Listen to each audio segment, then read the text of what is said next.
The mind of man and the mind of God. దేవుని హృదయం, మానవ హృదయం. దేవుని మనసు, మానవ మనసు. క్రీస్తు మనసు, క్రైస్తవుని మనసు. శరీర సంబంధమైన మనసు, ఆత్మ సంబంధమైన మనసు. ఆ విషయంలో మనం ధ్యానం చేసుకుంటూ గడిచిన 2 వారాలుగా మొదటి సమూయేలు గ్రంథం 16వ అధ్యాయం 1 నుంచి 7 వచనాలు చదువుకుంటూ, నేను హృదయాన్ని లక్ష్యం చేస్తాను, మానవులు పై రూపాన్ని చూస్తారు, నేను హృదయాన్ని లక్ష్యం చేస్తాను అని ప్రభు చెప్పిన మాటను జ్ఞాపకం చేసుకున్నాం. ధ్యానం చేసుకుంటూ ముందుకు సాగిపోయాం. అలాగే అపొస్తలుల కార్యాలు 8వ అధ్యాయం 16వ వచనం నుంచి దాదాపు 24వ వచనం వరకు అది పాత నిబంధనలో హృదయం గురించి, మరి వర్తమాన కాలమునకు, కృపా కాలమునకు, రక్షణలోనికి నడిపించే వాక్యములో ఉన్న నూతన నిబంధన, ఆ కాలమునకు సంబంధించి రక్షణ పొందిన ఒక వ్యక్తి, అతని యొక్క ప్రయత్నం, అతని యొక్క సంభాషణ ఒకరోజు అపొస్తలులు చూచి విని అతనిని హెచ్చరించిన విధానం అపొస్తలుల కార్యాలు 8వ అధ్యాయంలో మనం జ్ఞాపకం చేసుకున్నాం. గారడీ సీమోను మారు మనసు పొంది పాప క్షమాపణ లేఖనం ద్వారా పొందుకుని బాప్తిస్మము పొంది ఫిలిప్పును భక్తులను వెంబడిస్తూ ముందుకు సాగుచుండగా, సమరయ ప్రాంతంలో అనేక మంది ప్రభువును అంగీకరించారని, బాప్తిస్మం పొందారని యెరూషలేములో అపొస్తలులు పెద్దలు విని పేతురు యోహానులను త్వరగా ఆ స్థలానికి పంపించారు. వేగిరిమి అక్కడికి వెళ్ళండి అని. వారు వచ్చారు. బాప్తిజం పొందిన వారందరినీ కూడా సమావేశపరిచారు. చిన్న గుంపులుగానా, పెద్ద గుంపులుగానా, మహాసభ పెట్టారా అనేది అప్రస్తుతం. కానీ వారందరినీ పిలిచి వారికి పరిశుద్ధాత్మ గురించి చెప్పటం ప్రారంభించారు.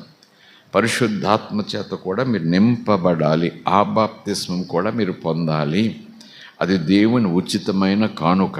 రక్షణ ఎలాగైతే ఉచితమైన కానుకో, పరిశుద్ధాత్మను కూడా దేవుడే ఉచితంగా ఇస్తారు. అవి పొందాలి మీరు, అప్పుడు మీరు శక్తి పొందుకుంటారు.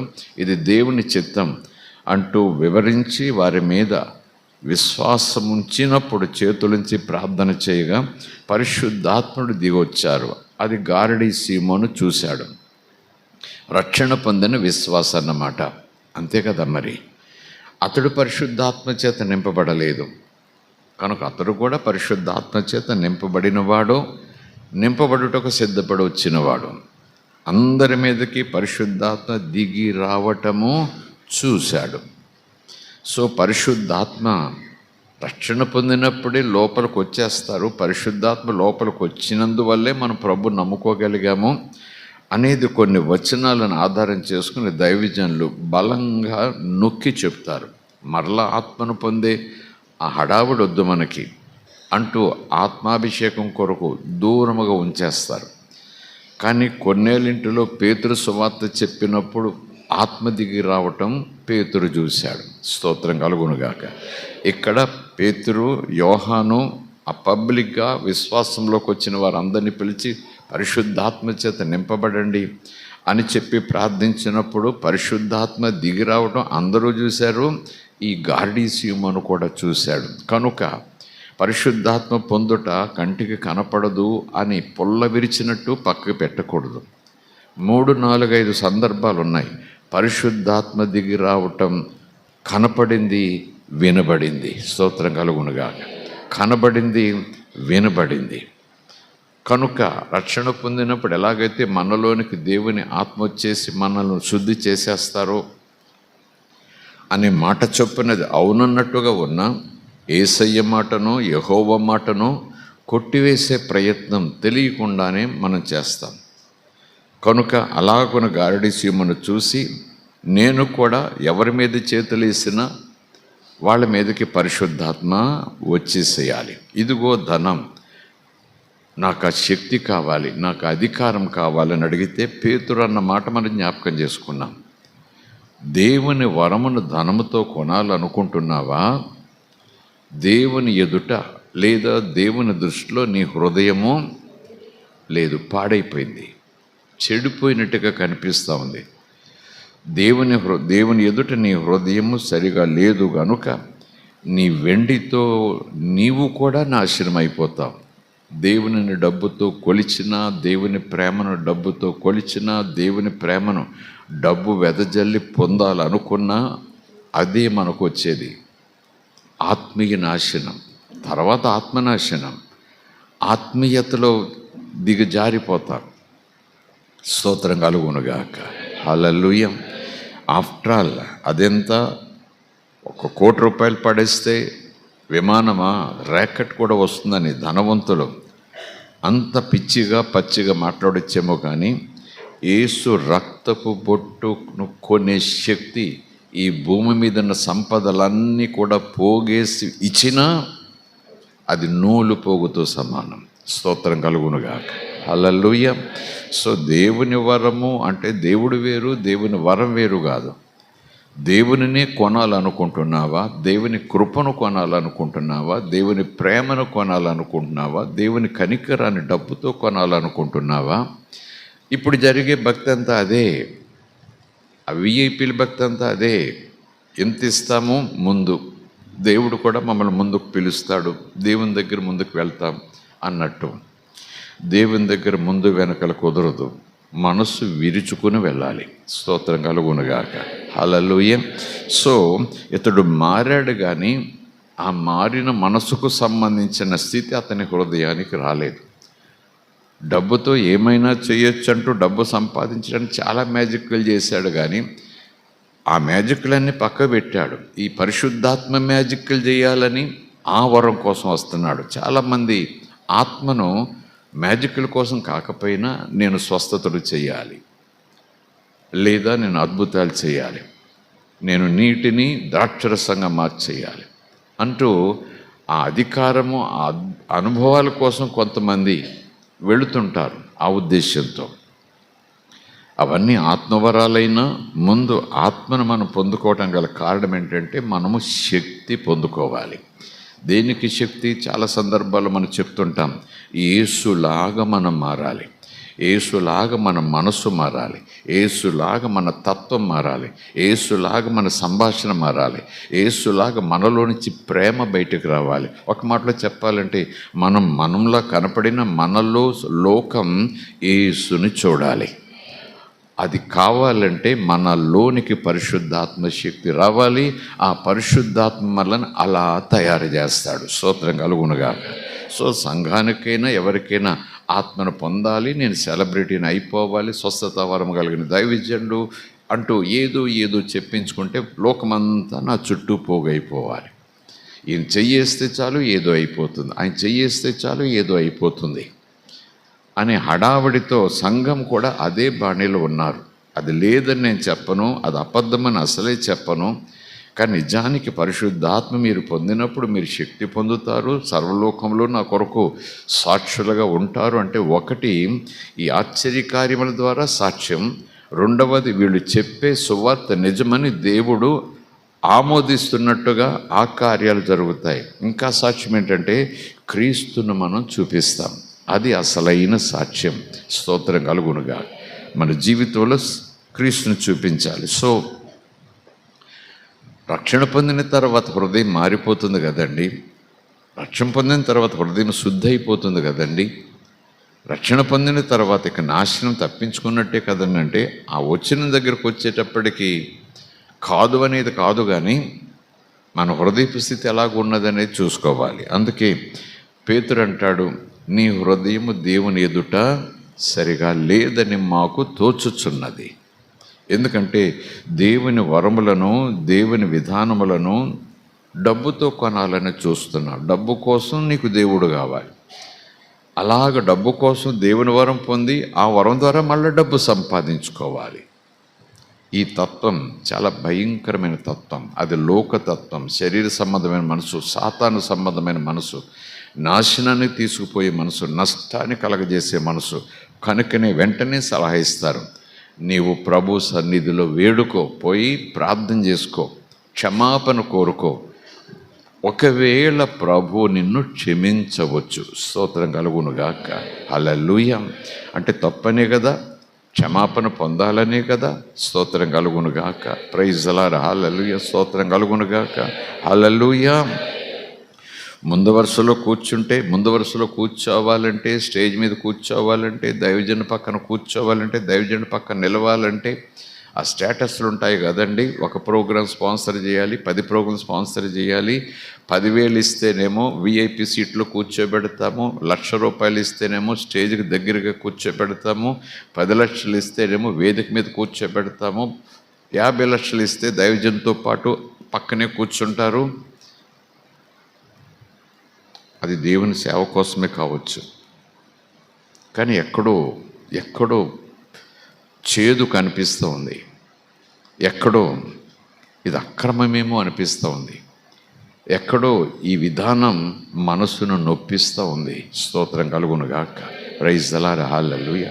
ఒకవేళ నిజంగా ఎవరైనా ఆత్మదాహంతో, ఆత్మీయత దాహంతో అందరికన్నా ముందు వస్తే, 2 వస్తే చాలు, యేసయ్య నేను వచ్చేసి అక్కడ ఉంటానన్నారు, అంతే కదా. ఎక్కడ నా నామము పేరట 2 లేక 3 కూడి ఉంటారో వారి మధ్యన నేను ఉంటాను అన్నారు. ఆయన సన్నిధి వచ్చేస్తుంది అక్కడికి. కనుక 2 సమావేశానికి వచ్చినా అప్పటికే ప్రభు సన్నిధి అక్కడ అల్లల్లాడుతుంటుందంటోలో ఏ మాత్రము సందేహం లేదు. స్తోత్రం కలుగునుగా. చాలా సందర్భాల్లో గడిచిన సంవత్సరాల్లో నేను మీకు జ్ఞాపకం చేస్తూ ఉంటాను. మామూలుగా ఏమనంటే 2 వస్తారు, ఇప్పుడప్పుడే వెళ్ళక్కర్లొద్దు, 3 వచ్చుంటారు అంటే తొందరగా వెళ్ళే అవకాశం ఇంట్లో ఉన్నా, ఇంట్లో వేరే పని పాట ఒత్తిడి ఏమి లేకపోయినా బయలుదేరదామా అని ఒక సహోదరి మరొక సహోదరి ఫోన్ చేసినా ఇంకా ఎవరు రాలే అని ఈ వాకిట్లో 5 కూర్చొని మాట్లాడుకోవచ్చు, లేదు వీళ్ళందరూ ఇంకో చోట కూర్చొని మాట్లాడి ఈ టైంకి వెళ్తే కొంచెం అందరూ వస్తారు, అప్పుడు బాగుంటుంది.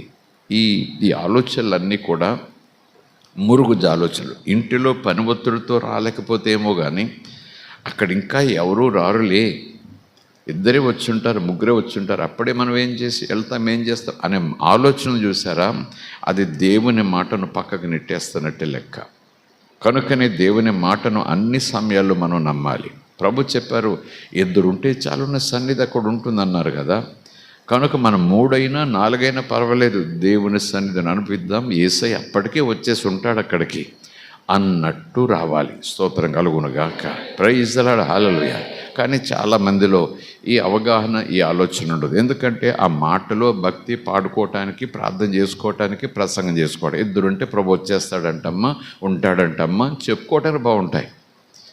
కానీ అలాంటి సన్నివేశాలు, స్తోత్రం కలుగునుగాక, ఎవరో దేని హృదయంతో బాగా ఆకలితో, దప్పికతో, దుప్పినీటి వాగుల కొరకు ఆశపడుచున్నట్టుగా వచ్చి ఎవరూ రాలేదు, ముందు సీట్లు ఖాళీగా ఉన్నాయి, స్టేజ్ ముందు చర్చిలోనే ఎక్కడో ముందు సీట్లు ఖాళీగా ఉన్నాయి, అందరికన్నా ముందు ఇచ్చాడు, మోకాళ్ళు వేస్తాడు, ముందు సీట్లు కూర్చుని ప్రార్థన చేసుకుంటూ అలాగ ఉంటాడు. అప్పటికి ఇంకా వాలంటీర్స్ రాలేదు అనుకోండి, కాసేపు ఇంకా ఎవరు రాలేదు, అందరికన్నా ముందు వచ్చేసారు 2 3 మోకరిల్లి స్టేజ్ దగ్గర ప్రార్థన చేసుకుని ముందు వరుసలో కూర్చున్నారు అనుకుందాం. కార్యక్రమం ప్రారంభమవుతుంది. వాలంటీర్స్ VIPs దగ్గర ఒకళ్ళు ఉంటారు, సూపర్ VIPs దగ్గర ఒకరు ఉంటారు, స్టేజ్ మీదకి ఎవరు వెళ్ళాలో చూసుకునే వాళ్ళు ఒకళ్ళు ఉంటారు, అయ్యగారి పక్కన ఎవరు కూర్చోవాలో చూసుకునే వాళ్ళు ఒకళ్ళు ఉంటారు. వాళ్ళు వచ్చేస్తారు డ్యూటీల్లో. వచ్చేసినప్పుడు నీ దగ్గర బ్యాడ్జ్ ఉందా, నీ దగ్గర VIP కార్డు ఉందా, నీ దగ్గర స్పాన్సర్ చేసిన విధానం కార్డు ఉందా, అయ్యగారు సంతకం చేసిన కార్డు ఉందా, లేదండి ఆశతో వచ్చానండి, ఎందుకో పరిశుద్ధాత్మ ప్రేరేపించారు, ముందే వచ్చేసి ముందు కూర్చుని ప్రార్థన చేసుకుని ముందు కూర్చుని వినాలని వచ్చేసానండి అన్నారనుకోండి,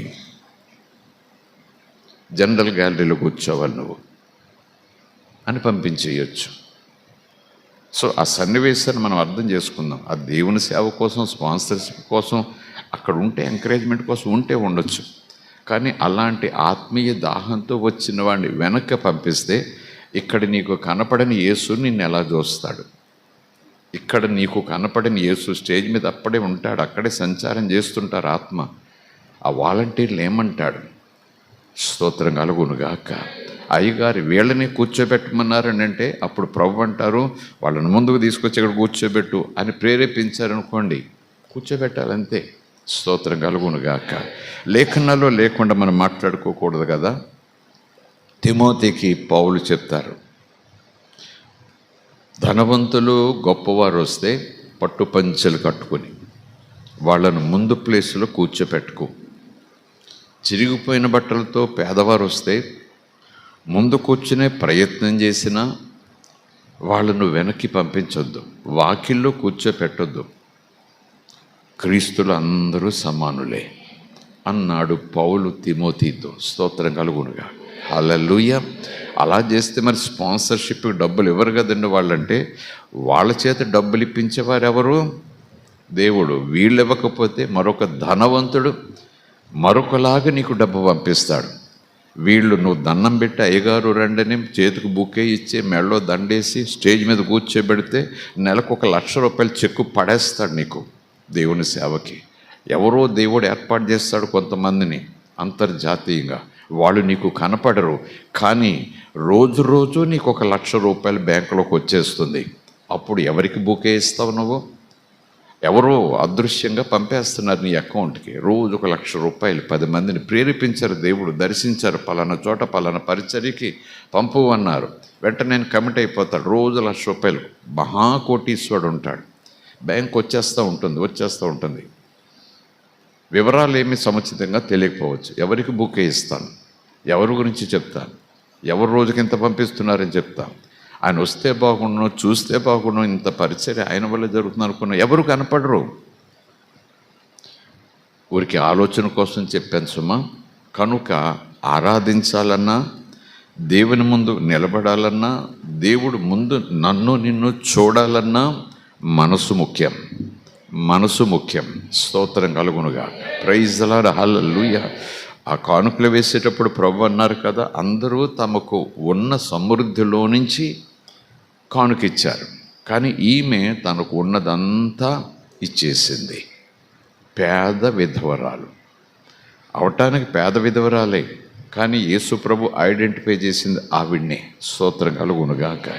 ఎనివే, చేతులెత్తి స్తోత్రం చెబుదాం. సో పాత నిబంధనలో సమూయేలు గ్రంథంలో ఆ కాలం దేవుడు హృదయం గురించి మాట్లాడతారు. క్రొత్త నిబంధనలో కృపాకాలంలో విశ్వాసి హృదయం, అది కూడా ప్రాముఖ్యమైన అంశమే అంటూ ఆ హృదయాన్ని భద్రం చేసుకోవాలి, హృదయాన్ని సరిగా ఉంచుకోవాలి అనే విషయాన్ని పేతురు ద్వారా అపొస్తలుల కార్యంలో ప్రభు మాట్లాడతారు. అంతటితో వదిలిపెట్టకుండా సంఘానికి భవిష్యత్తు ప్రభు రాకడకు ముందు జరిగే ప్రకటన గ్రంథంలో కూడా 2వ అధ్యాయం చదువుకున్నాం కదా. నీవు మారు మనసు పొందాలి. తొలి ప్రేమ నీలో లేదు. ప్రేమ చేతుల్లో నుంచి వస్తుందా? ప్రేమ కాళ్ళల్లోంచి వస్తుందా? ప్రేమ ఎక్కడి నుంచి వస్తుంది? ప్రేమ మనసులో నుంచి రావాలి. కనుకనే ప్రభు అంటారు, నీ పూర్ణ హృదయంతో ప్రేమించాలి, నీ పూర్ణ అంగీకారంతో ప్రేమించాలి, నీ పూర్ణ బలంతో ప్రేమించాలి. స్తోత్రం కలుగునుగాక. నీ పూర్ణ ఆత్మతో నువ్వు దేవునిని ప్రేమించాలి. అది హృదయంలో నుంచి వస్తుంది ప్రేమ. కనుక తొలి ప్రేమ నీలో లేదు. ఆ తొలి ప్రేమను పొందు అంటే మళ్ళీ నీ హృదయాన్ని స్టడీ చేసుకో. హృదయంలో నాకు ఇచ్చిన చోటును మరొకరికి ఇచ్చేసావు. నిజానికి ఒక హాల్ అనుకోండి, ఈ హాల్ అంతా నీదే యేసయ్య అన్నాను అనుకోండి. ఆ తర్వాత యేసయ్య కొంచెం జరుగు, వీళ్ళు వస్తారు లోపలికి. యేసయ్య కొంచెం జరుగు, చోటివు, వీళ్ళు వస్తారు లోపలికి. యేసయ్య కొంచెం చోటివు, వీళ్ళు వస్తారు. హాల్ నీదే, కానీ వీళ్ళు కొంచెం నాకు కావాల్సిన వాళ్ళు కొంచెం లోపలికి వస్తారు. అలాగున వచ్చేటప్పటికి ఇంకా యేసుకు చోటే ఉండదు. ఊరికే అవగాహన కోసం చెప్పాను సుమా. ఆత్మీయంగా అదేదో జరుగుతుందని అనుకోకండి. ఈ హృదయమంతా నీదే, నా జీవితం అంతా నీదే, నా బ్రతుకంతా నీదే, నా అంతరంగమంతా నీదే, ఇదిగో అంటూ మనం హృదయం తెరుస్తాం కదా, ఆయనదే. ఆ తర్వాత మనం వేటికో ప్రాముఖ్యతనిస్తూ దీనికి కొంచెం చోటివు, దీనికి కొంచెం చోటివు అని అడగకపోయినా మనమే లోపలికి రా ఇక్కడుండు అంటున్నాం అనుకోండి, ఆయనకు ఇరుకైపోతుంది. రాను మన హృదయంలో స్థానం ఆయనకు ఇరుకైపోతుంది. మనమే యేసు కన్నా ప్రాముఖ్యంగా వేరే వాటికి విలువివ్వటం ప్రారంభిస్తే వెంటనే ఆయనకు ఇరుకవుతుంది హృదయం. చివరికి ఒక మూలకు నెట్టేస్తాం వాక్యాన్ని. మూలకు నెట్టేస్తాం ప్రార్థనను, మూలకు నెట్టేస్తాం విశ్వాసాన్ని, మూలకు నెట్టేస్తాం పరిశుద్ధతను, మూలకు నెట్టేస్తాం సత్యాన్ని, మూలకు నెట్టేస్తాం విశ్వాసాన్ని. స్తోత్రం కలుగును గాక. చివరికి వేసినప్పుడు దేవుని ఇష్టం కూడా మూలకు నెట్టేస్తాం. మన ఇష్టం పూర్తిగా హాల్లోకి వచ్చేస్తుంది, హృదయంలోకి. సో హృదయం మనం చాలా జాగ్రత్తగా కాపాడుకోవాలి. స్తోత్రం కలుగును గాక. హల్లెలూయా. ఆయనే మనకు భవనం ఇచ్చారు, ఆయన కూడా మనతో ఉంటానన్నారు. మనం కూడా నువ్వు ఇచ్చావు, ఇది నీ ఇల్లయ్యా బాబు, నాకు కొంచెం చోటివు అంటూ బతిమల లోపలికి వచ్చాము. కొంతకాలం అయ్యేటప్పటికీ ఆయన నాకు ఇచ్చిన ఇల్లైనా ఇది నువ్వు ఇచ్చిన ఇల్లుని ప్రార్థన చేసుకున్నా, నేను ఆయన ఇంట్లో నివాసం చేస్తున్నా. చివరికి ఒక స్థాయి వస్తుంది, ఆయన ఇల్లు ఇచ్చాడు, నా కోసం ఇచ్చాడు, నా ఇల్లు అన్నాడు. నేనేమన్నానంటే ఇది నా ఇల్లు కాదు, నీ ఇల్లు, నువ్వు కూడా ఉండాలి బాబు అన్నాను. తీరా ఆయన అలా అవునన్న తర్వాత రాను రాను రాను రాను రాను నా ఇల్లు నా సొంతం అంటూ ఆయనను బయటికి నెట్టే ప్రయత్నం. మన ఆత్మీయ జీవితాలు అలా ఉండకూడదు. స్తోత్రం కలుగునుగా. ఆయన ఇల్లు ఆయన ఇల్లే, ఆయన ఇచ్చిన జీవితం ఆయన ఇచ్చిన జీవితమే. స్తోత్రం కలుగునుగా. ఆయన ఇచ్చిన హృదయం ఆయన ఇచ్చిన హృదయమే, ఆయన ఇచ్చిన బ్రతుకు ఆయన ఇచ్చిన బ్రతుకే, ఆయన ఇచ్చిన రక్షణ ఆయన ఇచ్చిన రక్షణమే. ఉచితంగా ఇచ్చారు, సంతోషం. అయ్యా నువ్వు లేకపోతే నా జీవితంలోకి మళ్ళీ చీకటి వస్తుంది, నాలో ఉండయ్యా అన్నాం. వెలుగుగా ఉన్నాడు, వెలుగిస్తూ వస్తున్నాడు. కానీ తర్వాత మన ఇష్టాల్లో ప్రయారిటీలు మారిపోతాయి. ప్రార్థనలో ఆసక్తి తగ్గిపోతుంది, విశ్వాసంలో ఆ నిరీక్షణ తగ్గిపోతుంది, వాక్యజ్ఞానం తగ్గిపోతుంది. ప్రభు కోసం బ్రతకాలనే ఆ తొలి తీవ్రత అంతకంతకు తగ్గిపోయి నా కోసం బ్రతుకుతాను, లోకం కోసం బ్రతుకుతాను, నా సంతోషం కోసం బ్రతుకుతాను, లోకాన్ని సంతోషం పెట్టడానికి బ్రతుకుతాను. ఆదివారం మాత్రం ఒక అర్ధగంట యేసయ్యను సంతోష పెడతాను, ఆదివారం మాత్రం ఒక అర్ధగంట యేసయ్యను సంతోష పెడతాను, ఆ తర్వాత చూసుకుంటాను అనే స్థాయికి మన జీవితాలు వచ్చేస్తే అది సబువు కాదు, అది న్యాయం కాదు. స్తోత్రం కలుగునుగాక. అది ధర్మం కాదు. చేతులెత్తి స్తోత్రం చెబుదాం. నరకము కాల్చేస్తాడు, కళ్ళు పీకేస్తాడు, ఆయన ఉగ్రత కురిపించేస్తాడు. అంత దాకా పోకండి. ఆ డైలాగ్ అలా కుదరకండి. న్యాయం కాదు, అది సబబు కాదు, అది సమంజసం కాదు, ఏమాత్రము కూడా ధర్మం కాదు. నా ప్రాణం నిలబెట్టి, నా ప్రాణానికి తన ప్రాణం పణంగా పెట్టి, నా ప్రాణం రోజు నిలుచుండేలాగా నాకు ఆక్సిజన్ ఇస్తున్నటువంటి ఆ మహాదేవుణ్ణి ఉండు ఉండు ఉండంటూ చివరికి వచ్చేటప్పటికీ ఉండు అంటూ వాకిట్లో పెడితే అది ధర్మం కాదు, అది కృతజ్ఞత కాదు, అది కృతజ్ఞత. అర్థమయ్యేలాగని చెప్పాను సండే స్కూల్ పిల్లలు చెప్పినట్టుగా. ఎనీవే ఒక్కోసారి దేవుడు అలా చెప్తారు.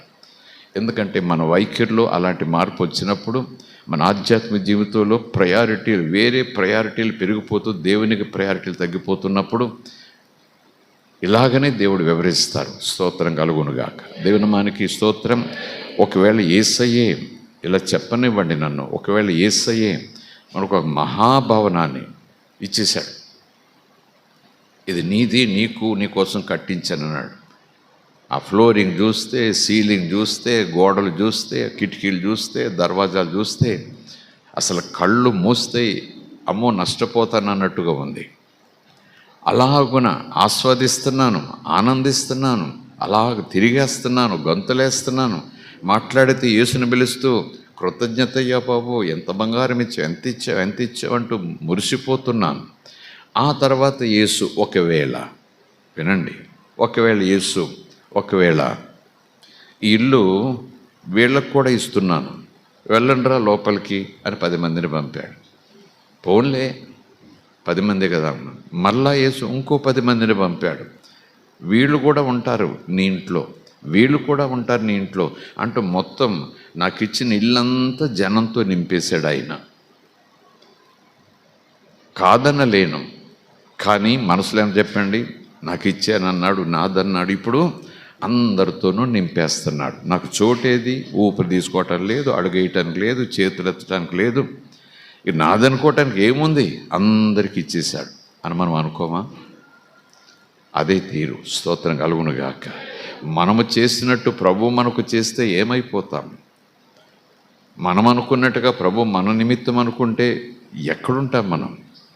అంతా నాదే అన్నాడు. ఇప్పుడు అందరినీ లోపల తీసుకొచ్చాడు. నాకు లోపలికి వెళ్ళటానికే చోట్లేదు.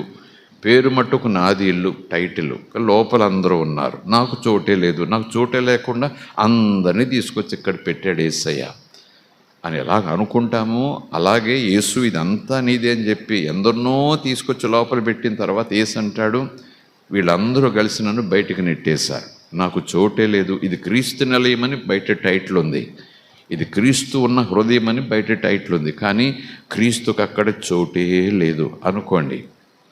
ఇంకా దేవుడు ఎంత ఫీల్ అవుతాడు? దేవుడు కాబట్టి ఫీల్ అవ్వకూడదా? నో.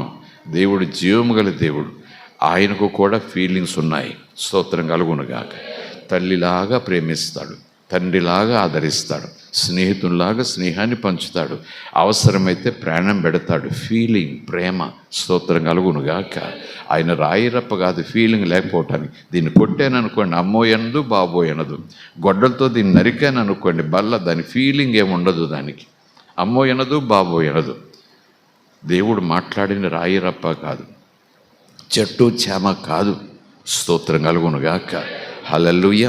సో పాత నిబంధన సమయాల గ్రంథంలో హృదయం, క్రొత్త నిబంధనలో హృదయం గురించి మాట్లాడుతూ ప్రకటన గ్రంథంలో ఇప్పటికైనా ఆ తొలి ప్రేమను చూపించు. ఎలాగా? నీ క్రియల ద్వారా. ఏ స్థితిలో నుంచి పడితేవో మరలా ఆ తొలి స్థితిలో నువ్వు ఉన్నట్టుగా ఈ రోజు నుంచి ఉండు, అంత బాగుంటుంది నీకు అంటూనే చాలా తీవ్రమైన మాట. దీపపు స్తంభమును నేను తీస్తా, పక్కకు పెడతా. దీపస్తంభం అంటే దీపం పెట్టే ఆ స్తంభం, అంటే దీపం ఆ ఎత్తులో పెట్టాలంటే దీపానికి ఆధారం స్తంభం. స్తోత్రం కలుగునుగాక. నీ వెలుగుకు ఆధారం, నీ సంతోషానికి ఆధారం. బంగారం అనుకుంటున్నావు కదా, నీ సంతోషానికి పక్క తప్పిస్తా. అందం నీ సంతోషానికి ముఖ్యం అనుకుంటున్నావు కదా, తప్పిస్తా అన్నట్టుగానేమో. ఒకవేళ ఉదాహరణగా కాస్త లో ప్రొఫైల్లో మనం భయపడకుండా చూసుకోవాలంటే, ఇదే నాకు సమస్తం అనుకుంటూ, నా సంతోషం, నా భవిష్యత్తుకి ఇదే నాకు అనుకుంటున్నావు కదా, ఆ ఆధారాన్ని నేను పక్కకు తీస్తా. అప్పుడు తెలుస్తుంది నీకు. స్తోత్రం కలుగునుగాక. హల్లెలూయా. దేవునికి స్తోత్రం. సో ఇలాగున ధ్యానం చేసుకుంటూ ఒక అంశంలోకి మనం వచ్చాం. ఎందుకు ప్రభువా నువ్వు హృదయానికి అంత ప్రాముఖ్యతనిచ్చావు?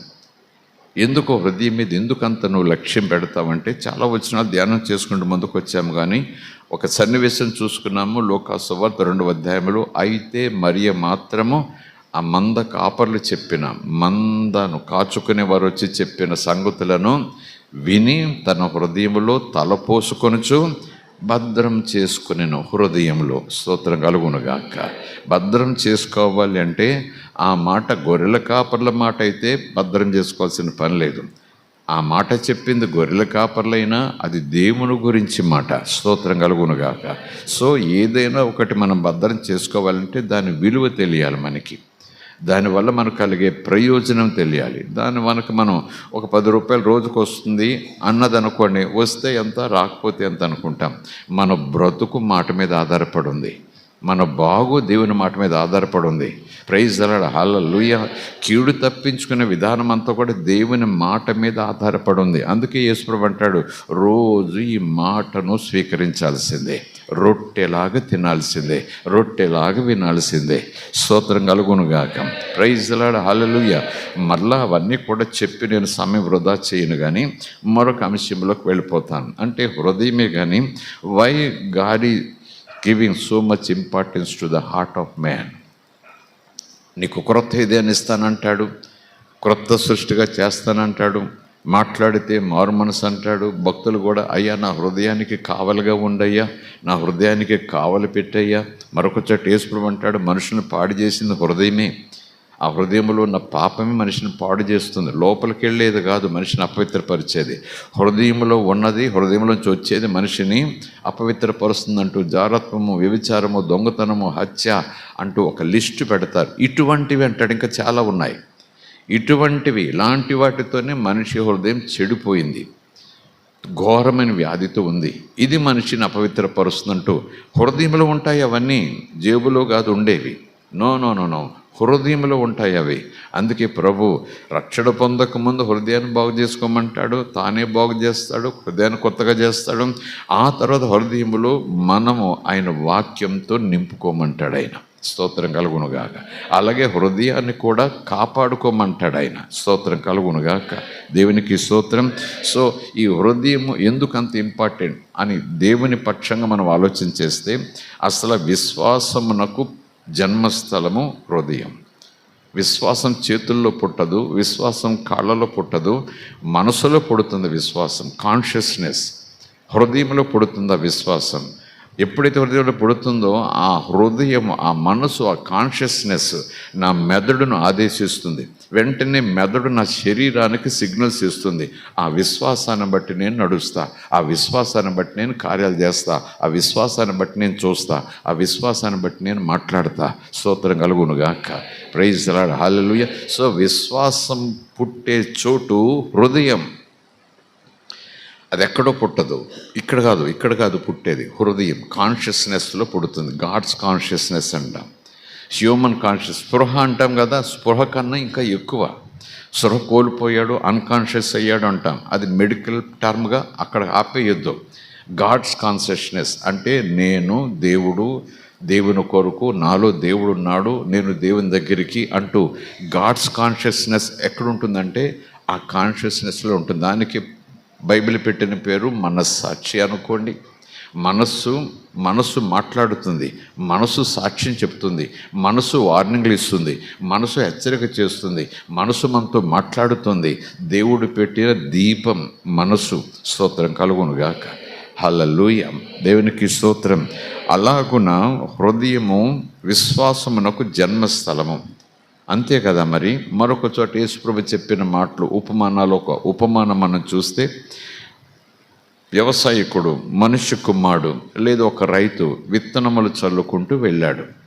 కొన్ని విత్తనాలు త్రోవ పక్కన పడ్డాయి, కొన్ని విత్తనాలు రాతి నేల మీద పడ్డాయి, కొన్ని విత్తనాలు పడ్డాయి కానీ చుట్టూ ముండ్ల కంపులు మొలిచేశాయి, కొన్ని విత్తనాలు మంచి నేలలో పడ్డాయి.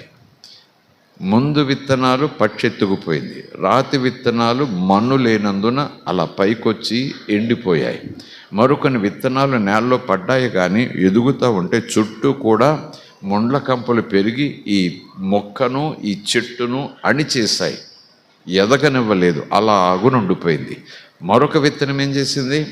100 అంతలుగా, 60 అంతలుగా, 30 అంతలుగా ఫలాలు ఇచ్చింది. స్తోత్రం కలుగునుగాక. ఏంటది? విత్తనం. ఎక్కడ నాటబడింది?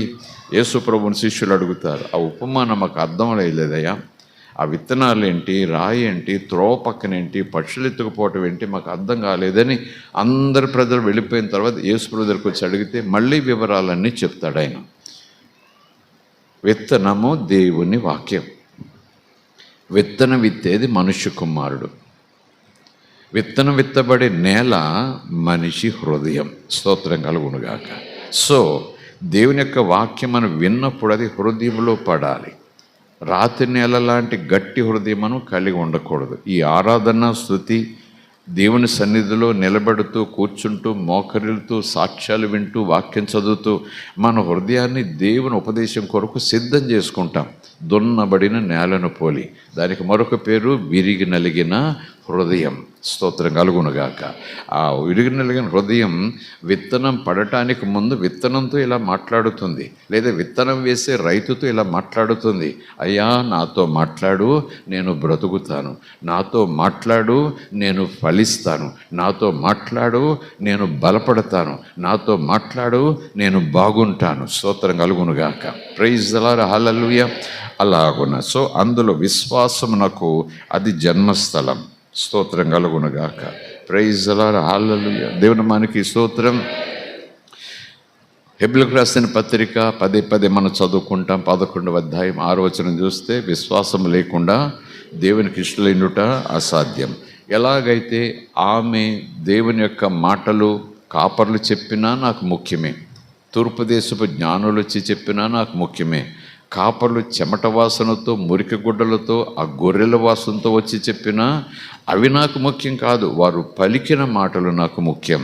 ఒక తూర్పు దేశపు జ్ఞానులు, ధనవంతులు ఖరీదైన బహుమానాలు పట్టుకొచ్చారు. ఒంటెల మీద చాలా సరుకు వేసుకుని వచ్చారు. చాలా ధనవంతులు, చాలా భాగ్యవంతులు, జ్ఞానం కలిగిన వాళ్ళు, పండితులు అన్నట్టు వాళ్ళ మాట నేను లెక్క చేస్తాను. నక్షత్రం గురించి మాట్లాడారు, దేవుడు కూడా మాట్లాడాడట, లేఖనాల్లో ఉందట అని చెప్తే వాళ్ళ మాటకు నేను విలువిస్తాను. వాళ్ళు వేసుకున్న బట్టలు, వాళ్ళు వచ్చిన రీతి, నా పిల్లోడికి వాళ్ళు ఇచ్చిన బహుమానాలు కనుక వాళ్ళ మాట మీద నేను దృష్టి పెడతానని అనుకోలేదు ఆవిడ. ఏం చెప్పండి, పెద్దవారు వచ్చి మాట్లాడినా, చిన్నవారు వచ్చి మాట్లాడినా, ధనవంతులు వచ్చి మాట్లాడినా, ధనము లేని వారు వచ్చి మాట్లాడినా, వచ్చిన వారు సాంబ్రాణి బోలము ఇవన్నీ ఇచ్చి ఆరాధన చేసి మాట్లాడినా, వీళ్ళు అమాయకంగా వచ్చి మాకు దేవుడు కనపడ్డాడు, దూతలు కనపడ్డారు ఎలాగటని చెప్పినా నాకు మాట ముఖ్యం, స్తోత్రం కలుగునుగాక అంటూ ఆ మాటకు విలువిస్తూ హృదయంలో దాచుకుంది. అలాగే విశ్వాసము అనేటటువంటి ఆ స్థితి, ఆ స్థాయి పదార్థం నేను చెప్పను, అనుభవము చాలా విలువైంది మనకి. వినుట వలన విశ్వాసం. ఏం వినటం వలన? దేవుని మాట వినుట వలన. నేను నా విశ్వాసం బలపడాలండి, విశ్వాసంలో నేను బలంగా ఉండేలాగా అయ్యగారు ప్రార్థన చేయండి అంటే నేను మరొకరు రామ్మ అని చేసి 3 గంటలు 30 నిమిషాలు ప్రభా విశ్వాసంలో బలపరచు, ఈరోజే బలపరచు, ఇప్పుడే బలపరచు, నీ బలమైన విశ్వాసం ఈమెలో పెట్టేసేయి అని నేను చేయొచ్చు, దైవజనులు చేయొచ్చు, వినేవారు కూడా చూడొచ్చు. ఆ చేయించుకునే వ్యక్తి కూడా ఇంకేముంది అయ్యగారు చేసి ప్రార్థన చేస్తారు, నాలోకి విశ్వాసం వచ్చేసే ఉంటుంది. లేదు అలాగ విశ్వాసం కలగజేసే ప్రయత్నం చేసినా ఆ దేవుడిచ్చిన విశ్వాసాన్ని మళ్ళా నేను స్థిరపరచుకుని దాన్ని ఉపయోగించుకోవాలంటే వాక్యం అవసరం. ఏ దైవజనుడు కూడా నువ్వు వాక్యం వినాల్సిన పని లేదు, వాక్యం చదవాల్సిన పని లేదు, అసలు వాక్యమే నీకు అనవసరము అంటూ నేను చేస్తే చాలు నీకు విశ్వాసం వచ్చేస్తుంది, దూసుకుపో ఈ లోకంలో అంటే ఆ దైవజనుడు వాక్యానికి వ్యతిరేకంగా వెళ్తున్నాడు.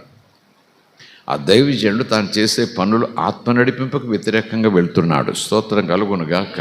ప్రభువే చెప్పారు కదా, వినుట వలన విశ్వాసం. ప్రైజ్ ది లార్డ్, హల్లెలూయా.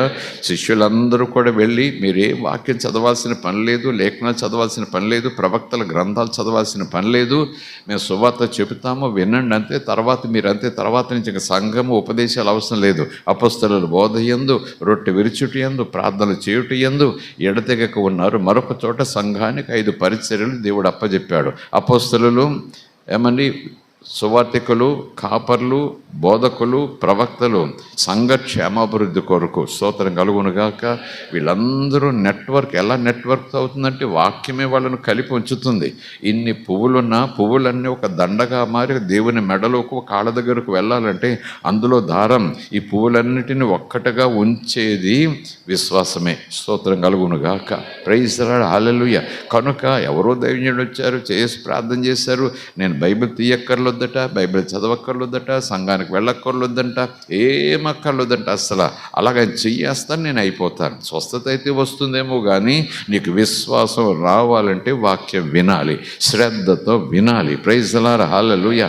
ఆ వచ్చిన విశ్వాసాన్ని ఇంకను బలపరుచుకోవాలంటే ఆ విశ్వాసం చొప్పున నడవటం ప్రారంభించాలి. ప్రైజ్ ది లార్డ్, హల్లెలూయా. It is impossible. షార్ట్కట్లు వెతక్కండి ఆత్మీయ జీవితాల విషయంలో. బిక్కోలు రావడానికి 33 మార్గాలు ఉండొచ్చు, కాకినాడ వెళ్ళడానికి 33 డొంక మార్గాలు ఉండొచ్చు, ఆకాశం నుంచి హెలికాప్టర్లో కూడా దిగొచ్చు వాకిట్లోకి, నో ప్రాబ్లం. ఈ లోకంలో ఏదైనా ఒక చోటికి వెళ్ళాలంటే డబ్బులు ఇచ్చి వెళ్ళొచ్చు, ఊరికి వెళ్ళొచ్చు, ఊరికినే వెళ్ళొచ్చు, పైనుంచి దిగి వెళ్ళొచ్చు. ఆఫ్టర్ ఆల్ ఏమో ఈ లోకంలో నువ్వు ఎక్కడికి ఎలా వెళ్తావేమో కానీ పరలోకం వెళ్ళాలంటే నీకు విశ్వాసం ఉండాలి. విశ్వాసం ఉండాలంటే వాక్యం నీలో ఉండాలి. ఆది యందు వాక్యం ఉండెను, వాక్యం దేవుని యొద్ద ఉండెను, వాక్యమే దేవుడై ఉండెను. ఆ వాక్యం నీలో ఉండాలి. ఆ వాక్యం నిన్ను అంతకంతకో హెచ్చిస్తూ యేసు రాకడ కొరకు నిన్ను సిద్ధపరుస్తుంది. నిజానికి వాక్యం అక్కర్లేదు. వాక్యం ఎందుకు? సిద్ధపాటు కొరకు. సిద్ధపాటు ఎందుకు? ఆయన కొరకు. ఆయన కొరకేంటి? ఆయన వస్తాడు. ఇవన్నీ ఎలా తెలుస్తాయి? మధ్యాకాశంలోకి వస్తాడు, కిందకు వస్తాడు, ఎలా తెలుస్తుంది? వాక్యం. ఎలా వస్తాడు? వేవేరు దూతలతో వస్తాడు, ఎలా తెలుస్తుంది? వాక్యం. బోరధ్వనితో వస్తాడు, ఎలా తెలుస్తుంది? వాక్యం. పరిశుద్ధులతో వస్తాడు, ఎలా తెలుస్తుంది? వాక్యం. ప్రైజ్ ది లార్డ్, హల్లెలూయా, హల్లెలూయా.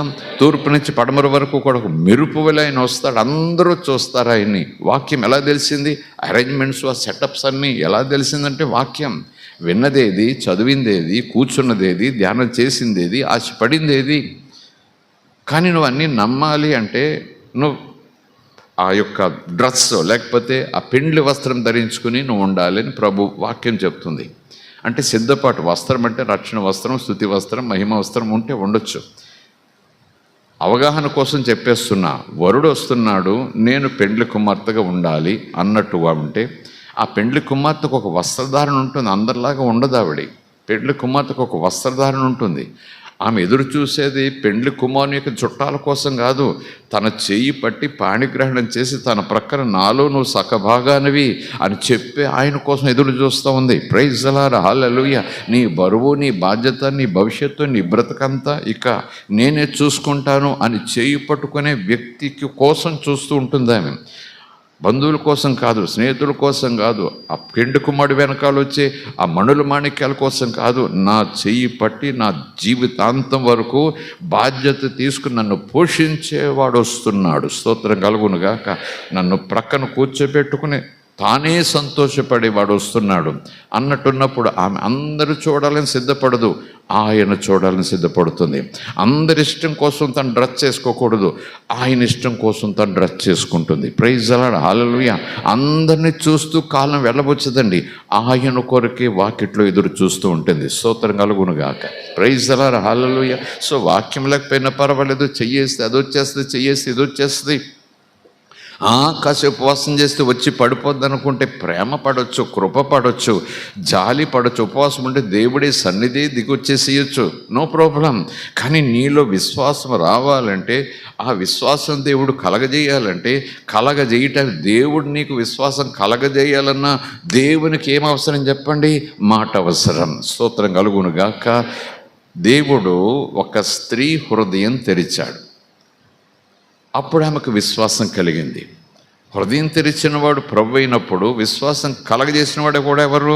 ప్రభువే. స్తోత్రం కలుగునుగాక. అపొస్తలుల కార్యాలు అనుకుంటాను, వచ్చిన ఒకసారి చూద్దాం. ఎందుకంటే విశ్వాసం పుట్టే చోటు హృదయం కనుక ఈ హృదయం పెర్ఫెక్ట్గా ఉంచుకోవాలి. పెర్ఫెక్ట్గా ఉంచుకుంటే విశ్వాసం కూడా చక్కగా పుడుతుంది. కఠిన హృదయం చేసుకుంటే, ముండ్ల కంపలతో హృదయం నింపేసుకుంటే, పనికిమాలిన చెడుతో మురికితో హృదయం నింపేసుకుంటే ఎంత శ్రేష్టమైన మాట వచ్చినా ఆ మాటను స్వీకరించే ఆసక్తి, ఆకలి, దప్పిక నీలో నీ హృదయంలో లేకపోతే ఆ వాక్యం ఏం ఫలిస్తుంది? నేలలో పడింది కానీ పక్షులు ఎత్తుకుపోయాయి, నేలలో పడింది కానీ లోపల వేరు నాటుకోవటానికి అవకాశం లేదు. ఎందుకంటే పైన మన్ను ఉంది కానీ లోపల రాయి ఉంది. కనుకనే నేను వచ్చి కూర్చుంటాను, 10 నిమిషాలు వింటాను, వచ్చాను, వెళ్ళాను, అమ్మాయి వాక్యం విన్నాను, దేవుడి ఆశీర్వాదం సాయంకాలం నాకు వచ్చేస్తుంది. నో నో నో నో ఆ వాక్యం నీలోకి వెళ్ళాలి, ఆ వాక్యం నీలో కార్యం చేయాలి. స్తోత్రం కలుగునుగాక. Praise the Lord, hallelujah. Doctor దగ్గరికి వెళ్ళాను, ఆయన మందు పొట్లం కట్టించారు, జేబులో పెట్టుకున్నాను. ఇంకొక గంటలో నాకు స్వస్థత వచ్చేస్తుందంటే కుదరదు. జేబులో కాదు, పొట్టలోకి వెళ్ళాలి. అది జేబులో కాదు, రక్తంలోకి వెళ్ళాలి. అది ఏ మందైనా సరే కనీసం కొద్ది నిమిషాలైనా లోపల పనిచేసిన తర్వాత నీకు రిజల్ట్ కనిపిస్తుంది. స్తోత్రం కలుగునుగాక. వినేస్తే ఏదో అయిపోవటం కాదు, నీ హృదయంలోకి వెళ్ళిపోవాలి, నీ అంతరాత్మలోకి వెళ్ళాలి. కనుక మళ్ళీ చెప్తున్నాను, ఎంత టెక్నాలజీ పెరిగినా, ఎంత డిజిటల్ లైఫ్ పెరిగినా, ఎంత ఇంజనీరింగ్, ఆర్టిఫిషియల్ ఇంటెలిజెన్స్ పెరిగినా, ఈ ఆత్మ సన్నిధి, దేవుడు ఆత్మ, నేను నా ఆత్మ అనేటప్పటికీ డిజిటల్ కుదరదు, ఆర్టిఫిషియల్ ఇంటెలిజెన్స్ కుదరదు, ఏ సెల్ ఫోన్ కుదరదు. నువ్వు దేవుడు, దేవుని మాట, నీవు దేవుని హృదయం, నువ్వు ఏకమై ఒక చోట ఉండాలి. స్తోత్రం కలుగునుగాక. హల్లెలూయా. దేవుని మనకి స్తోత్రం. పసిపిల్లోడికి 4 చుక్కల పాలు అవసరం, కాస్త వయసు వస్తే గోరుముద్ద అవసరం. ఆర్టిఫిషియల్ ఇంటెలిజెన్సీని ఒక కప్పు ఇవ్వండి వాడికి, ఆర్టిఫిషియల్ ఇంటెలిజెన్సీ ఒక 10 గ్రాములు ఇవ్వండి, ఆకలి తీరుతుందా? ఇదేంటండి ఆర్టిఫిషియల్ ఇంటెలిజెన్స్ ఇవ్వటం ఏంటండి? వాడికి పాలు ఇవ్వాలి కానీ ఎదగటానికి. పిల్లోడు ఇంత వయసు వచ్చింది, కాస్త గోరుముద్దలు పెట్టాలి కానీ ఆ డిజిటల్ సాఫ్ట్వేరు, ఈ సాఫ్ట్వేరు, ఇలాగా ఆ మాటలు ఎలా కుదరదు కదండి. అదేంటయ్యా బాబు, టెక్నాలజీ పెరిగిపోయింది, పాలు కాదు కొంచెం ఇది పట్టించు, పాలు కాదు కొంచెం ఇది పట్టించు. చచ్చి ఊరుకుంటాడు పిల్లోడు. స్తోత్రం కలుగునుగాక. ఏదో టెక్నాలజీ పెరిగింది కదా, ఇలా చేస్తే చాలు, ఇలా చేస్తే చాలు, అది ఇస్తే చాలు, అలా ఉంటే చాలు, నేను అక్కడికి వెళ్తే చాలు, అలా చూస్తే చాలని. ఏంటి షార్ట్ కట్ల భక్తి నీకు? స్తోత్రం కలుగునుగాక. ప్రైజ్ లార్డ్, హల్లెలూయా. డిజిటల్ యుగంలో స్నేహితులు అవ్వాలంటే ఒక వ్యక్తి ఎక్కడో ఉంటాడు, నేను ఇక్కడ ఉంటాను. ఎంతగా ఇన్స్టాగ్రామ్ ఉన్నా, ఎంతగా మరేదో గ్రామ్ ఉన్నా, ఇంకో కిలోగ్రామ్ ఉన్నా, వాళ్ళు ఎక్కడో చోట కలుసుకుని విషయాలు పంచుకుంటారు, కలిసి నడుస్తారు, కలిసి తింటారు, కలిసి కష్టాలు కూడా అనుభవిస్తారు. ఇన్స్టాగ్రామ్లో ఫ్రెండ్స్ అనుకుంటున్నారా? ఊరికే ఫ్రెండ్ అన్న పేరుకు మాత్రం వాడు ఫ్రెండ్, కానీ లైక్ కొడితే ఫ్రెండ్ అయిపోయాడు అనుకుంటే నువ్వు పొరపడినట్టే, నువ్వు మోసపోయినట్టే. స్తోత్రం కలుగునుగాక. ఫ్రెండ్ అంటే నీకు ఎదురుగా కనపడాలి, నీతో మాట్లాడాలి, నీతో పాటు కలిసి నడవాలి. నీకు ముళ్ళు గుచ్చుకుంటే చటాలున వంగి కాలు చేత్తో పట్టుకొని ముళ్ళు తీయగలగాలి. ఇన్స్టాగ్రామ్లో నాకు 1,000,000 మంది ప్రజలు ఉన్నారు, అందులో నాకు 1,00,000 మంది స్నేహితులు ఉన్నారు, ఇందులో లైక్లు ఎంతమంది. అబ్బో, నేను వాళ్ళకి కనపడకపోతే, నా స్టేటస్ వాళ్ళకి చూపించకపోతే టప ఫోన్లు చేసేస్తారు. స్టేటస్ పెట్టలేదేంటి, ఎలాగున్నావు అని. పనికి మాలినవి. నేను అంటున్నాను, ఈ డిజిటల్ టెక్నాలజీ వచ్చిన తర్వాత వ్యవస్థ పాడైపోయింది, మనస్తత్వాలు పాడైపోయాయి, అసలు దైవ చింతనే పోయింది. స్తోత్రం కలుగునుగాక. నిజానికి స్నేహం అంటే ఏంటో తెలియాలంటే, స్నేహితుడు ఎలా ఉండాలో తెలియాలంటే, యేసును స్నేహితుడిగా చేసుకో, వాక్యాన్ని స్నేహితుడిగా చేసుకో. ప్రైజ్ ది లార్డ్, హల్లెలూయా. స్తోత్రం కలుగునుగాక. పెద్దవారికి లైకుల కోసం పరిగెడుతున్నారు, ముసలివాళ్ళు లైకుల కోసం పరిగెడుతున్నారు, పెద్దవాళ్ళు స్టేటస్లు పెట్టేస్తున్నారు. బ్రష్ చేసుకుంటాడు, ఫోటో తీసుకుంటాడు, వాట్సాప్లో స్టేటస్ పెడతాడు, స్నానం చేస్తాడు, టవల్ కట్టుకుంటాడు, పక్కన స్టేటస్ పెడతాడు. పనికి మాలిన డిజిటల్ టెక్నాలజీ. లోకమంతా అలా చెడిపోతుంటే, పాడైపోతుంటే, పుచ్చిపోతుంటే ఈ సంఘానికి ఏమొచ్చిందండి పాడుబుద్ధి? సంఘం అంటే ఎవరు? విశ్వాసకి ఎందుకు వచ్చిందండి పాడుబుద్ధి? స్తోత్రం కలుగునుగాక. ప్రైజ్ ది లార్డ్, హల్లెలూయా. ఒక దైవజనుడు చెప్పడం నేను విన్నాను, దైవజనులు ఖచ్చితంగా చెప్తారు, ముందు యేసు ప్రభువులో నీ స్టేటస్ ఎలా ఉందో చూసుకున్న స్టేటస్ నిలబెట్టుకో. నువ్వు యేసు నేను లైక్ చేయాలి చూసుకో. లోకం కాదు నేను లైక్ చేయాల్సింది, యేసై లైక్ చేయాలి. దేవునికి ఏది ప్రీతికరమైనది నువ్వు చేస్తూ పోవాలి, పరిశీలన చేసుకోవాలి. స్టేటస్ పెట్టడం దేవునికి ప్రీతికరమ. మరీ అంత పాచింతకాయ పచ్చడిలాగా, కుంకుడుకాయ పులుసులాగా మీరు స్టేటస్ పెట్టకూడదు, ఇలా పెట్టకూడదు, అలా పెట్టకూడదు అంటే, ఆ పెద్దయ్య గారు పెడుతున్నారండి, పెద్ద సంస్థ ఆయన పెడుతున్నారండి, అందరూ పెడుతున్నారండి, ఆయన దెయ్యాలు వెళ్ళగొడుతున్నాడండి, ఆయన కూడా స్టేటస్లు పెడతాడండి, టవల్ జట్టు పెట్టుకుని. ఈయన ప్రవచనాలు చెప్తాడండి, ఆయన కూడా బ్రష్ చేసుకుంటూ స్టేటస్ పెడతాడండి. అందుకే రాత్రి చెప్పుకున్నాం, నా నామంలో దెయ్యములు వెళ్ళగొట్టచ్చు, నా నామంలో ప్రవచనాలు చెప్పచ్చు, నా నామంలో ఆశ్చర్యకార్యాలు చేయవచ్చు, కానీ తండ్రి చిత్తం చేయుటలో, స్తోత్రం కలుగునుగాక, దేవుని ఇష్టం ఎరుగుటలో, ఆ ఇష్టాన్ని చేయాలనే ఆ తపన కలిగి ఉండటంలో వాళ్ళు అక్రమలో ఉన్నారు, రాంగ్ రూట్లో ఉన్నారు. స్తోత్రం కలుగునుగాక. అసలు వాళ్ళు దైవ సన్నిధి అనుభవంలోనే లేరు, వాళ్ళలో దేవుని భయమే లేదు, దేవుని పట్ల గౌరవమే లేదు అన్నట్టు. స్తోత్రం కలుగునుగాక. ఎక్కడికి వచ్చాము? అపోస్తల కార్యములు, ఆ లేఖనం చూద్దాం. చూడండి,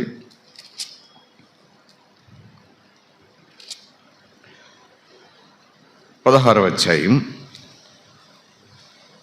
11 నుంచి చదువుతాను. ఎందుకంటే విశ్వాసం పెర్ఫెక్ట్గా ఉండాలంటే, విశ్వాసం బలంగా ఉండాలంటే వాక్యమే, బలమైన వాక్యం వినాలి. ఎప్పుడు 5 రొట్టెలు 2 చేపలంటూ కాసేపు కాకమ్మ కబులు కాదు, వాక్యం బాగా లోపలికి వెళ్ళాలి. వాక్యం లోపలికి వెళ్తే విశ్వాసం బలపడుతుంది. కానీ ఆ వాక్యం వినే టైంలో నా హృదయాన్ని సరిగా ఉంచుకోకపోతే ఈ వాక్యం వెళ్ళి ఏం ప్రయోజనం? 3 ప్రసంగాలు వింటాను, నా బ్రతుకు అలాగే ఉంటుంది. రోజు 30 ప్రసంగాలు వింటాను, నా బ్రతుకు అలాగే ఉంటుంది.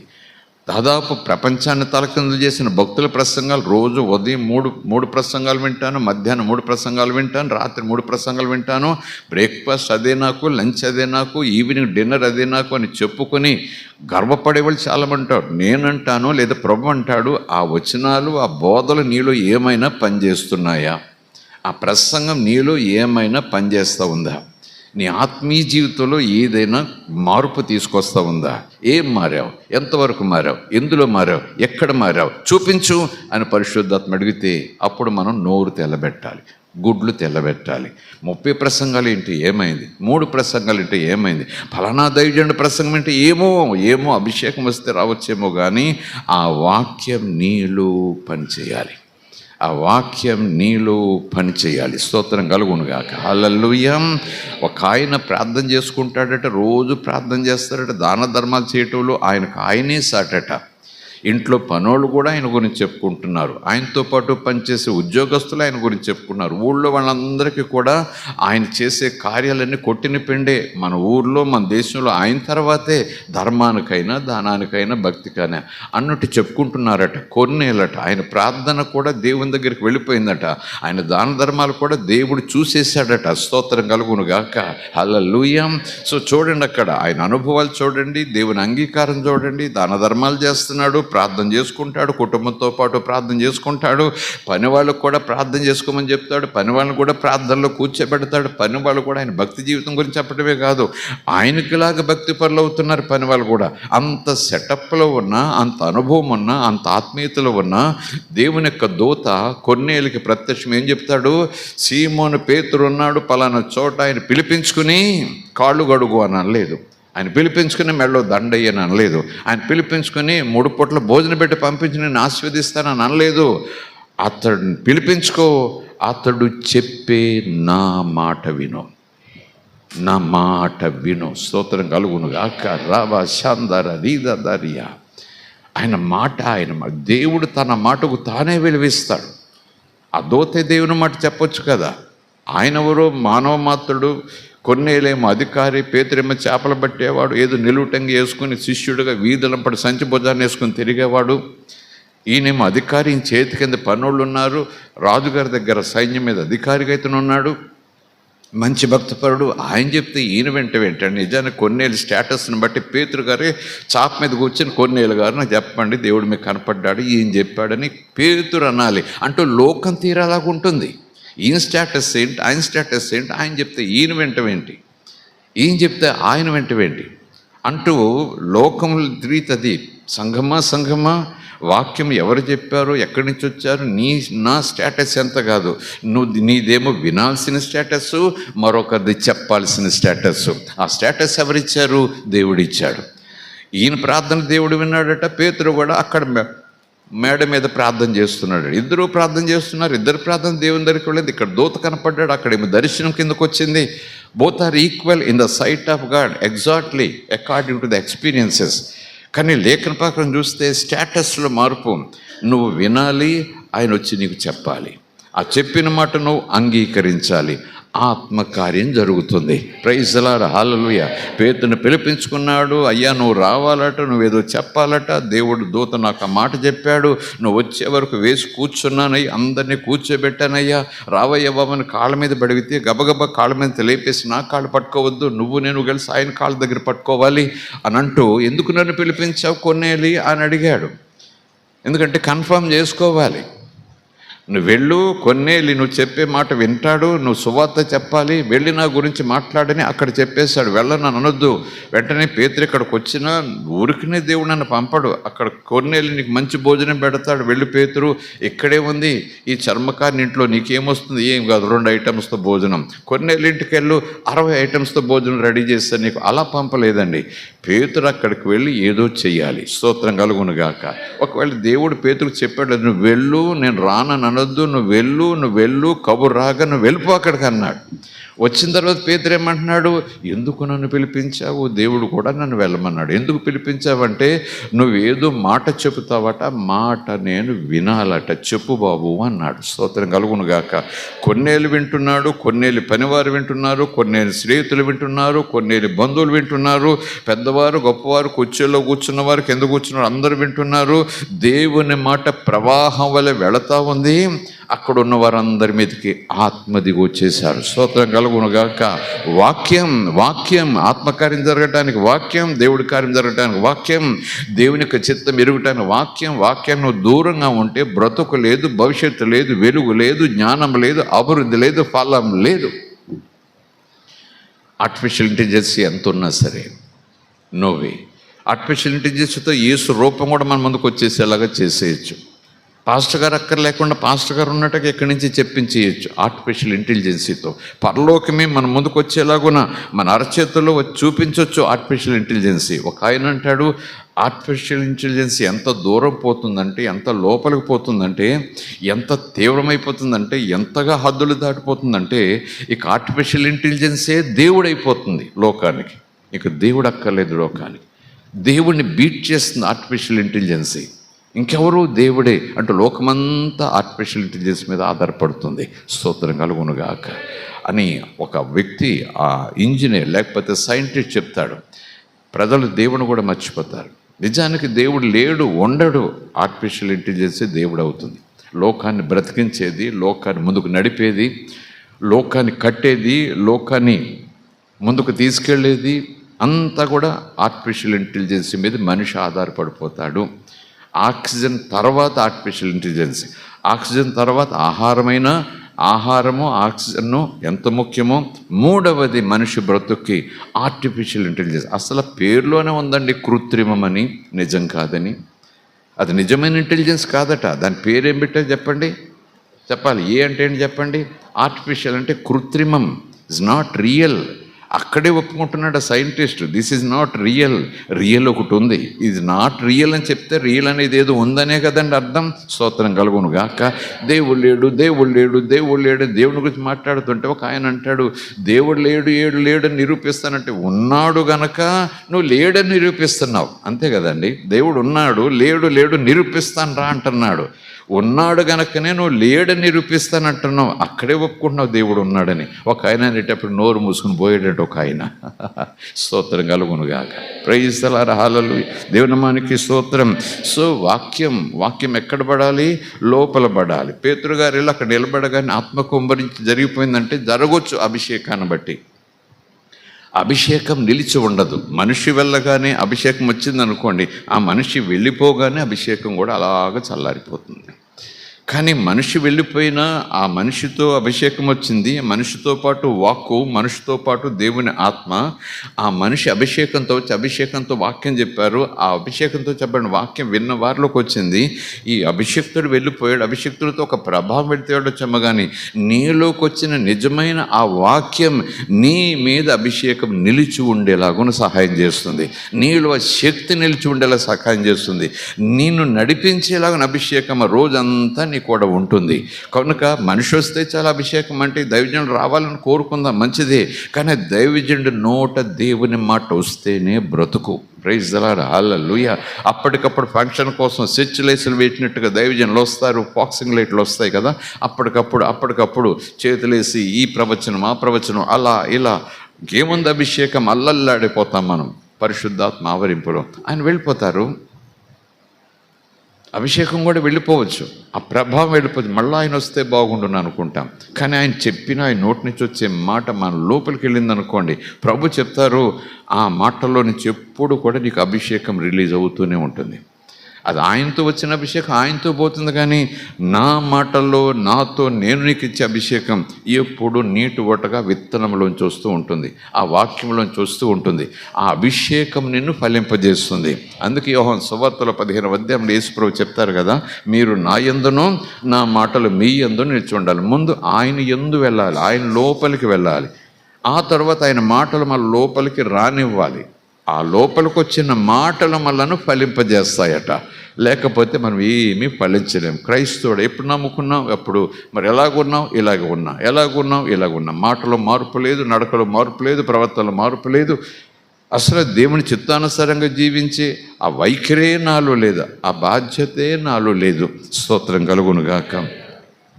సో వాక్యం యొక్క ఇంపార్టెన్స్ చెప్తున్నాను, వాక్యం వినాలని చెప్తున్నాను. ఆవిడ వాక్యం యొక్క ఇంపార్టెన్స్ తెలుసు కాబట్టి మనసులో దాచుకుంది. ప్రైజ్ ది లార్డ్, హల్లెలూయా. అసలు కొన్నేలిలోనికి దేవుడు ఉన్నాడని తెలుసు, ప్రార్థన చేస్తే దేవుడు వింటాడని తెలుసు, దాన ధర్మాలు దేవుని దగ్గర తీసుకెళ్ళడానికి మంచి మార్గాలు అవుతాయి, మంచి పని అని తెలుసు. కానీ వాక్యం పేతురు ద్వారా రావాలి, సువార్త వినాలి, విశ్వాసం రావాలి, యేసు ప్రభుని రక్షకునిగా అంగీకరించాలి. స్తోత్రం కలుగునుగాక. కొన్నేళ్ళు ప్రార్థన దేవుని దగ్గరికి వెళ్ళిపోయింది. పాపి కాదు కదండి కొన్నేళ్ళు చేసిన దాన ధర్మాలన్నీ కూడా దేవుని దగ్గరికి చేరిపోయాయి. పాపి కాదండి, పాపి కాదు కదా. పాపి అయితే మరి దాన ధర్మాలు ఎందుకు దేవుని దగ్గరికి వెళ్తాయి? దూత చెప్పాడు కదా, నీ దాన ధర్మములు నీ కార్యాలన్నీ కూడా దేవునికి చేరాయి, నీ విన్నపములు నీ ప్రార్థన కూడా దేవుని దగ్గరికి చేరింది. పాపి ప్రార్థన పరికమాలింద అయితే దేవుడి దగ్గరికి ఎందుకు చేరుతుందంటే ఒక మంచితనం, దేవుడు ఉన్నాడు అనే భక్తితో అలాగున యథార్థతతో ముందుకెళ్తున్నాడు. కానీ అంత దేవుని దగ్గరికి వెళ్ళినా, అంతగా సమీపించినా దేవుని యొక్క మరొక మాట చెప్తుంది, మనిషి ఎంత మంచిగా బ్రతికినా నిజానికి దేవుడు తీవ్రంగా అంటూ చూస్తే అదంతా కూడా మురికిగొడ్డే. అంగీకరిస్తే అంగీకరించవచ్చు, కానీ దేవుని యొక్క మరొక లేఖనం ప్రకారం చూస్తే ఆ లేఖనం చేత అది కడగబడకపోతే, ఆ లేఖనం ద్వారా అది శుద్ధి కాపాడకపోతే అది ఎంత దాన ధర్మమైన దేవునికి అది దేవుని దగ్గరికి చేరింది. అంతే కదండి, దేవుని దగ్గరికి చేరాయి. చూడండి ఆ మాట ఒక్కసారి, ఇప్పుడుగా తర్వాత దేవుని దగ్గరికి చేరాయి అంతేనా మాట అక్కడ ఉంది. దేవుడు అంగీకరించాడని ఉందా, చేరాయి అని ఉందా? నేను అనుకుంటున్నాను దేవుని దగ్గరికి చేరాయి. సో నెక్స్ట్ స్టెప్ ఏంటి? దేవుడు దాన్ని అంగీకరించాలి. ఆ నెక్స్ట్ స్టెప్కి చేరడానికి మధ్యలోనే నువ్వు శుద్ధి కావాలి. యేసు ప్రభువును విశ్వాసం ఉంచితే వెంటనే లైన్ క్లియర్, ఆయన అంగీకరిస్తాడు. యేసు అన్నాడు కదా, నేనే మార్గం, నా ద్వారా తప్ప తండ్రి దగ్గరికి ఏమీ రావు, ఎవరు రాలేరు, నేనే మార్గం. స్తోత్రం కలుగునుగాక. ఆ సువార్త ప్రకటించాడు పేతురు. అక్కడ కొన్నేలి రక్షణ పొందేశాడు. కొన్నేళ్ళు ఇంటి వారందరూ కూడా రక్షణ పొందేశారు. అక్కడ ఉన్నవారందరూ కూడా రక్షణ పొందటానికి ముందే ఆత్మచేత నింపబడి భాషలతో దేవునిని మహిమపరచడం పేతురు చూసి అంటాడు, ఇక బాప్తిసం తీసుకోకుండా ఎవరు ఆపుతారు వీళ్ళని, నీళ్ళ దగ్గరికి రాకుండా ఎవరు ఆపుతారు వీళ్ళని, వెంటనే వీళ్ళు బాప్తిసం పొందొచ్చని పేతురు చెప్పాడు. వాక్యం వాక్యం వాక్యం. అపొస్తలుల కార్యాలు మాట చూద్దాం, చూడండి 16వ అధ్యాయం. కాబట్టి 11వ వచనం నుంచి 16వ అధ్యాయం. కాబట్టి మేము త్రోయను విడిచి, అదొక ప్రాంతం, త్రోయ అనే ప్రాంతం విడిచి ఓడ ఎక్కి తిన్నగా సముద్రాకేకును, మరునాడు నెయ్యపోలికిని, అక్కడ నుండి ఫిలిప్పీకిని వచ్చితిమి. మాసిదోనియా దేశములో ఆ ప్రాంతమునకు అది ముఖ్య పట్టణం, రోమియుల ప్రవాస స్థానమై ఉన్నది. మేము కొన్ని దినములు ఆ పట్టణంలో ఉన్నాం. 13వ వచనం. విశ్రాంతి దినమున గవిని దాటి నదీ తీరమున ప్రార్థన జరుగునని అనుకుని అక్కడికి వచ్చి కూర్చున్నాం. ఇంకా ప్రార్థన ప్రారంభం లేదు. ఆ మాట ఒక పాఠం మనకి ఈరోజు. అపొస్తలుడైన పౌలు కొంతమంది భక్తులతో ఉన్నాడు. ఆయన పట్టణాలు దర్శిస్తూ వస్తున్నాడు. 13వ వచనం చూస్తే, విశ్రాంతి దినమున గవిని దాటి నదీ తీరమున ప్రార్థన జరుగుతుందని సమాచారం ఉంది. ప్రార్థన జరుగుతుందని ఇన్ఫర్మేషన్ ఉంది, సమాచారం ఉంది. ప్రార్థన జరుగుతుందని అనుకుని ప్రార్థన ఇంకా జరగటం ప్రారంభం కాకుండానే, ఆ ప్రార్థన జరిగే సూచనలు అక్కడ లేకపోయినా అక్కడ ప్రార్థన జరుగుతుందని అనుకుని అక్కడికి వచ్చి ముందే కూర్చున్నాం. స్తోత్రం కలుగునుగాక. కూడి వచ్చిన స్త్రీలలో కాసేపటికి ప్రార్థన. కూడి వచ్చిన స్త్రీలలో మాట్లాడుచుంటిమి, స్త్రీలతో మాట్లాడుచుంటిమి. అవును కదండి, మీటింగ్ అనగానే ముందు స్త్రీలే అటెండ్ అవుతారు. ఎందుకంటే మగోళ్ళు కదండి, వాళ్ళు తొందరగా రాకూడదు, అది సహజం. ఏమో అందుకే యేసుప్రభు స్త్రీకి ముందు కనపడ్డాడు. ఆ స్త్రీ చేతే నేను లేచానని చెప్పని మొదట బోధ చేయించాడు శిష్యుల చేత. శిష్యులకి స్తోత్రం కలుగునుగాక. హల్లెలూయా. ఎందుకంటే వీళ్ళే యేసుప్రభుని చూడటానికి కనీసం ఆయన శవం మీద ఏదో పూయాలని వీళ్ళైనా వచ్చారు. ఒక్కడు లేడు, 12 మందిలో ఒక్కడు లేడు. పెట్టకవు గన్షాట కూడా ఒక్కడు లేడు, తుపాకీ దెబ్బకు ఒకడు లేడు అన్నట్టు. కానీ స్త్రీలు కనీసం మన ఏసే శరీరం అత్తరు పోద్దాము, లేపన పోద్దాము, వెళదాము, ఎవరు బండదేస్తారు మన కోసమని ఆత్రత. ఎప్పుడు తెల్లవారుతుందా, విశ్రాంతి దినం, మనం ఏ పని చేయకూడదు, ఇలా విశ్రాంతి దినం అయిపోతుంది, రాత్రి 12 అవుతుంది, లేదా సాయంకాలం 6, పొద్దుట 6, వెంటనే మనం ఉన్న పాటున పరిగెత్తాలి. నువ్వురా మరియా, మార్తా మరొక మరియా, సులమై మరొక మరియా, అందరూ కూడా పని కొట్టుకుని బయలుదేరితే యేసు వాళ్ళకే కనపడ్డాడు. లేచిన తర్వాత మొట్టమొదటిసారిగా వాళ్ళకే కనపడ్డాడు యేసయ్య. స్తోత్రం కలుగునుగాక. Praise Lord. హల్లెలూయా. ఆఫ్టర్ మీరు లేడీసు నా శిష్యులు అక్కడ ఉన్నారు, చెట్టుకొకరు పుట్టుకొకరు పోయినా ఒక్కొక్కడికి నా దర్శనం ఇచ్చేస్తాను, ఎంతైనా నా శిష్యులు కదా, వాళ్ళు ప్రేమించాను కదా, వాళ్ళు నాకు స్నేహితులు కదా, అలా చెప్పాను కదా. మీరేంటి ఆఫ్టర్ ఆల్ మీరు సెకండ్ క్లాస్ సిటిజన్స్, నాలో ఉన్నా సరే ముందు వాళ్ళకి కనిపిస్తాను, మీరేంటి నా కోసం వచ్చారు అని అనలేదట. నోవే. ఆశగల ప్రాణం, స్తోత్రం కలుగునుగాక. హల్లెలూయా. అప్పటికే అక్కడికి కూడి వచ్చిన స్త్రీలతో మాట్లాడటం ప్రారంభించారు. అప్పుడు లూదయను ఏం మాట్లాడటం ప్రారంభించారు? ఇంకా మీటింగ్ స్టార్ట్ అవ్వలేదు కాబట్టి అన్నట్టుగా ఏం మాట్లాడతారు? అమ్మ కోళ్ళు ఎలాగుంది, అత్త ఎలాగుంది, ఏం కొన్నావు, అక్కడ ఎలాగున్నావు, ఏ వంట చేసావు, అక్కడ ఎలాగున్నారు, పిల్లోడు ఎక్కడున్నాడు. నేను అనుకుంటాను ఇక్కడ ఆ మాటలతో కాలం వెళ్ళబుచ్చే స్థితి కాదనుకుంటాను పౌలుది. వచ్చారు, స్త్రీలు అక్కడున్నారు, వెంటనే నోరు తెరిచారు, దేవుని మాటలు చెప్పడం ప్రారంభించారు. స్తోత్రం కలుగునుగాక. కూడి వచ్చిన స్త్రీలతో దేవుని మాటలు మాట్లాడుచుండగా 14వ వచనం, అప్పుడు లూదయ అను దైవ భక్తి గల ఒక స్త్రీ వినుచుండెను. అప్పటికే భక్తి పొర్రాలు ఆవిడ. ఆ సీక్వెన్స్ చూడండి, భక్తి లేని స్త్రీ కాదు, దైవ భక్తి కలిగిన స్త్రీ. కొన్నేలి మాదిరిగా కాకపోవచ్చు, ఆలివిలు లేకపోవచ్చు, బూడిదమ్ముకునే ఈమె స్టేటస్ ఇది. కొన్నేలి అధికారి, పని వారింటి నిండా ఉంటారు, ఆయన స్టేటస్ అది. ఆయన భక్తి చేశాడు, ఈమె భక్తి చేసింది. అక్కడ దోతొచ్చే భక్తి అక్కడ ఉంటే ఉండొచ్చేమో కానీ ఇక్కడ మాత్రం దైవ భక్తి కలిగిన స్త్రీని దేవుడు రాయించాడు. స్తోత్రం కలుగునుగాక. హల్లెలూయా. అప్పుడు లూదియా అను దైవ భక్తి గల ఒక స్త్రీ వినుచుండెను. ఆమె ఓదారంగు పొడిని అమ్మేటటువంటి తైతెర పట్టణస్థురాలు. ఆ పట్టణం పేరు తుయతైర. ఆమె వ్యాపారం ఏంటి? ఓదారెంగు పొడి చేసి అమ్ముతుంటుంది బజార్లో. పొట్టాలు గట్ట అమ్ముతుందో, కేజీలు అమ్ముతుందో, ఆమె వ్యాపారం అది. ఓదారెంగు పొడి దేనికి వాడతారు అనుకుంటే ఆ దినాల్లో ఎందుకు వాడేవారు, ఎందుకు ఉపయోగించేవారు అనేది అదొక అధ్యయనం అనుకోండి. ఓదారెంగి పొడి అమ్మేటటువంటి స్త్రీ ఆమె. ప్రభువు ఆమె హృదయమును తెరిచెను. మొదట దైవభక్తి గల ఒక స్త్రీ ఏమి వినుచుండెను? పౌలు ద్వారా దేవుని మాటలు వినుచుండెను. ఆ తర్వాత సీక్వెన్స్ 14 రెండో భాగం చూస్తే, వినుచుండగా ప్రభువు ఆమె హృదయమును తెరిచెను. ప్రభువు కూడా హృదయమును తెరిచే పని చేయాలంటే ఆయనే తన మాటను ముందు పంపించాలి. స్తోత్రం కలుగునుగాక. తన మాట ప్రభు చెప్పించి అప్పుడు దేవుడు ఆ మాట ద్వారా కార్యం జరిగించాలి. సీక్వెన్స్ అలాగే ఉంది. ఆమె మాటలు వినుచుండగా ప్రభు ఆమె హృదయమును తెరిచెను. కనుక పౌలు చెప్పిన మాటల యందు ఆమె లక్ష్యముంచెను. స్తోత్రం కలుగునుగాక. హల్లెలూయా.